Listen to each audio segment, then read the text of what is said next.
네, 청년부 친구들 한 주간 평안하셨습니까? 날마다 강건하시고 행복하시기 바랍니다. 네, 소요리 문답 2부를 우리가 북스터디를 함께 하고 있지요. 2부를 북스터디를 함께 하면서 지난주 첫 번째 시간을 가졌습니다. 이번 주에는 조금 늦긴 했지만 이제 두 번째 시간으로 챕터 2를 읽어야 합니다. 그런데 2가 사실 생각보다 좀 많더라고요. 그래서 이 2를 좀 나누었습니다. 1계명부터 10계명까지를 이야기를 할 텐데 두 개의 계명씩 따로 떼서 한번 이야기를 해보려고 합니다. 그래서 그러면 어느 정도 조금 규모가 맞아지거든요. 1계명과 2계명을 오늘 하고 3계명과 4계명은 다음 주에 진행이 되고요. 5, 6, 7 그리고 8, 9, 10계명 이렇게 진행을 하겠습니다. 여러분들 가지고 계신 책에는 54페이지부터 76페이지까지의 내용인데 제 책이 좀 구버전이라서 혹시나 페이지가 다를 수 있습니다만은 1계명과 2계명을 하신다고 생각하시면 되겠습니다. 하나님의 영원한 도덕법, 하나님은 하나님의 기준이 있으십니다. 그리고 그 기준을 사람들이 따라오기를 원하시죠. 그 기준이 영원한 도덕법으로 바로 10계명을 통해서 계시가 되어 있습니다. 그 10계명은 세부 내용과 그리고 해야 할 것과 금지될 것이 이렇게 나오고요. 또 1계명부터 4계명에는 그 계명을 지켜야 할 이유가 이렇게 적혀 있기도 합니다. 10계명을 통해서 하나님께서 주시는 하나님의 그 뜻과 법칙을 우리가 깨닫고 하나님이 주시는 그 법의 요약인 10계명을 지키면서 10계명을 기억하면서 우리가 죄에서부터 점점 멀어지고 육신의 소욕을 따르는 것이 아니라 성령 하나님의 이끄심대로 살아가는 것, 그것이 하나님께서 우리에게 원하시는 그런 내용이지요. 1계명과 2계명을 살펴보려고 하는데 소요리 문답 전체의 이 10계명에 관한 내용은 소요리 문답 전체의 4분의 1에 해당합니다. 아주 많습니다. 그래서 우리가 차분히 잘 찾아보면 더 좋겠지만 저는 아주 대표적이고 아주 인상적인 것들만 이야기를 할 거예요. 왜냐하면 여러분들이 책을 통해서 얻으시는 것들도 분명히 있기 때문에 여러분들이 책을 좀 보시라 라는 의미에서 말입니다. 첫 번째로 10계명을 두 가지로 구분할 수 있는데 첫 번째는 하나님 사랑입니다. 그리고 두 번째는 이웃 사랑이지요. 첫 번째 하나님 사랑은 1계명부터 4계명까지이죠. 첫 번째 계명은 그 사랑하는 대상이 누구인가를 명확하게 해라 라는 그거죠. 그래서 사랑의 대상에서 다른 신들을 내 앞에 두지 말라 라는 하나님의 명령이고요. 두 번째 계명은 그 하나님을 사랑하는 방식의 문제입니다. 그 방식을 너희 마음대로가 아니라 나의 기준대로. 그래서 어떤 우상도 만들거나 절하거나 섬기지 마라, 겸하여서 섬기지 마라 라고 하시는 내용이죠. 그리고 세 번째가 3계명 하나님의 이름을 망령되이 일컫지 말라 라는 것이고, 네 번째는 그 모범 샘플로서 하나님과 교제하는 그 안식일에 대해서 이야기를 하고 있습니다. 어떻게 기억을 하고 또 이것이 그냥 단순한 지식이 아니라 우리 마음에 와 닿는, 그리고 우리의 그 생각과 행동이 변화되는 그 하나님의 절대적인 법, 그 은혜와 능력으로 기억하고 실천해야겠지요. 그러면 먼저 오늘 1계명에 대해서 이야기를 해보려고 하는데 1계명이 무엇인가? 바로 나 외에 다른 신들을 내게 두게 하지 말라라는 것입니다. 하나님은 유일하신 참 하나님이시지요. 하나님 외에 다른 분이 없습니다. 그래서 하나님입니다. 우리랑 상관없이 계신 분이 아니라 우리의 하나님이십니다.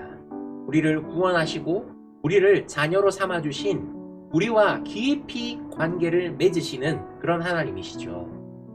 그렇지만 가깝다고 해서 우리가 하나님을 만홀히 여길 수 없고 경배받으시기에 마땅한 그분에게 온전한 경배를 드려야 한다라는 것이 1계명의 내용이고 우리가 마땅히 해야 할 것입니다.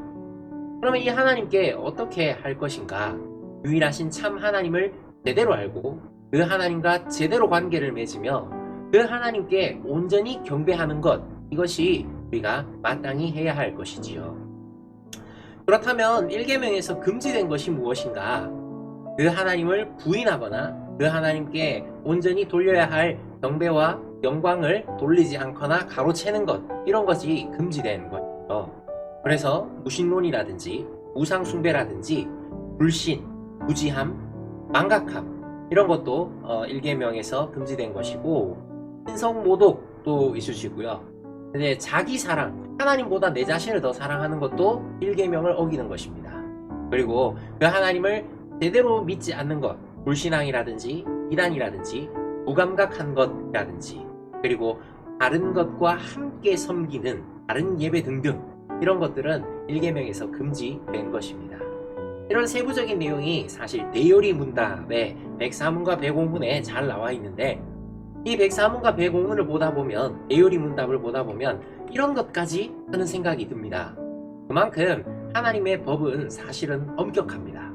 그러나 우리가 그것을 엄격해서 기준으로 이렇게 잡아서 요 선만 안 넘어가면 되지 뭐 이렇게 섬길, 이렇게 지킬 것은 아니고, 이 선상에 머무는 사람이 아니라 더 위를 추구하면서 하나님께서 우리에게 원하시고 요구하시고 우리가 해야 되는, 우리가 그 하나님을 더 사랑할 수 있는 방법은 무엇인가 고민하며 나아가야 되는 것이 우리가 10계명을 배우는 그런 1차적인 관점이라고 할 수 있습니다. 그래서 여러분, 1계명의 최종 목표를 기억하셔야 합니다. 우리의 삶 가운데서 하나님께 순종하는 것, 하나님께 감사하는 것, 하나님께 온전히 영광 돌리고 그 하나님 때문에 기뻐하는 것입니다. 토요일 문답은 전체적으로 똑같은 이야기를 하고 있어요. 그 하나님이 어떤 분이시고 우리를 위해서 무슨 일을 하신 그분을 어떻게 사랑할 것인가, 어떻게 영광 돌리고 사랑하며 기뻐할 것인가에 대해서 이야기하는 것이기 때문에 머릿속에서 계속 그 일문을 기억하셔야 합니다. 하나님을 영화롭게 하고 그 이름으로 인하여서 영원토록 즐거워하는 그 목적 말입니다. 자, 두 번째 계명이죠. 두 번째 계명은 무엇이냐 하면, 요약하면 우상을 만들지 말라.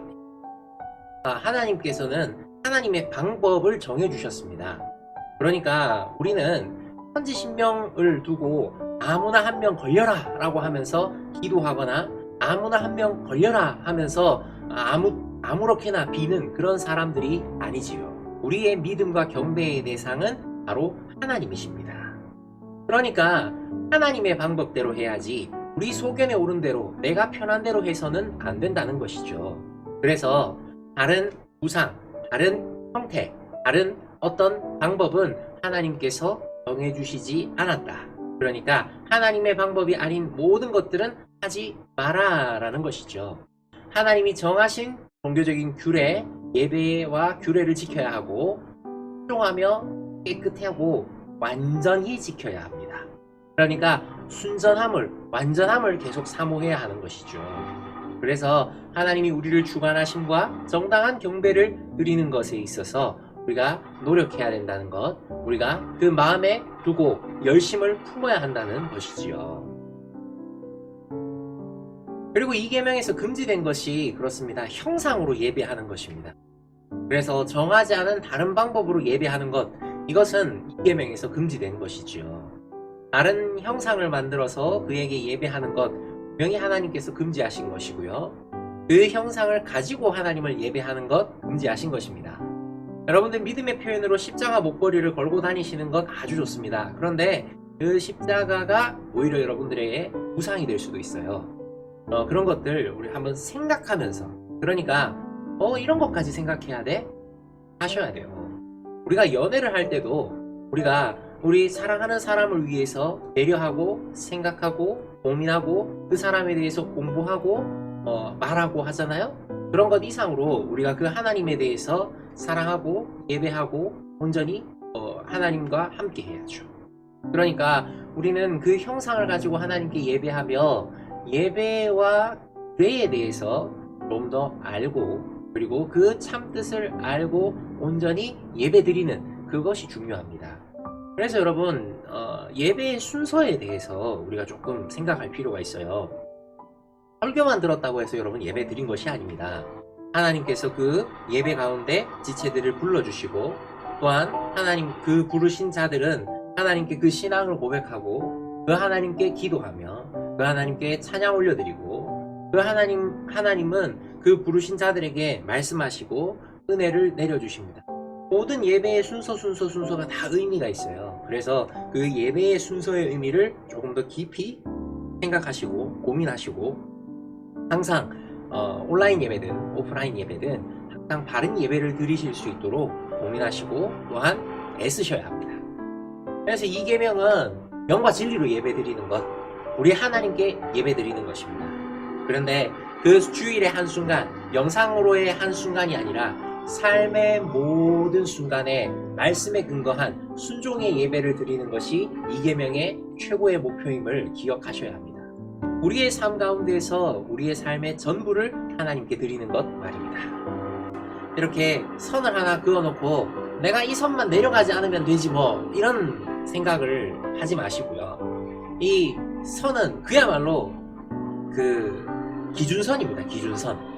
그래서 이 선보다 요 선상에 있는 것보다 더 하나님께 도전하고 하나님을 사랑해서 더 높은 차원을 사모하고 그 부르심의 상을 쫓아가는 게 필요해요.